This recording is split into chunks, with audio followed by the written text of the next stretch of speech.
Des de fa mesos, el Departament de Medi Ambient de la Generalitat té pendent la tramitació d'un decret que permetrà que Collserola finalment sigui declarada com a parc natural. Al llarg d'aquest temps, per això, a la ciutat de Barcelona hem assistit a diversos debats a l'entorn de la ubicació d'equipaments en zones limítrofs al parc o en zones que en el futur també exerciran aquest paper de corredor biològic entre el parc i la ciutat. En són un exemple el futur centre d'acollida d'animals de companyia, que finalment s'ubicarà a la muntanya de Montjuïc, i també altres equipaments escolars, com per exemple, propietat dels Legionarios de Cristo.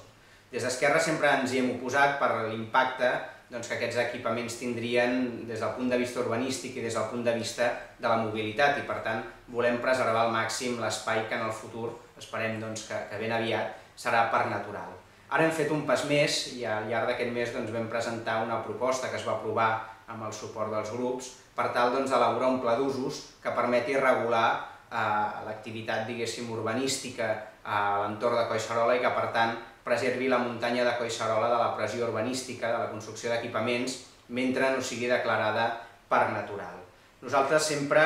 ja des del principi, vam defensar que Collserola havia d'ampliar el seu espai de protecció i ens hem oposat al llarg d'aquests mesos a la construcció d'aquests equipaments perquè volíem que es preservés al màxim tant l'espai que serà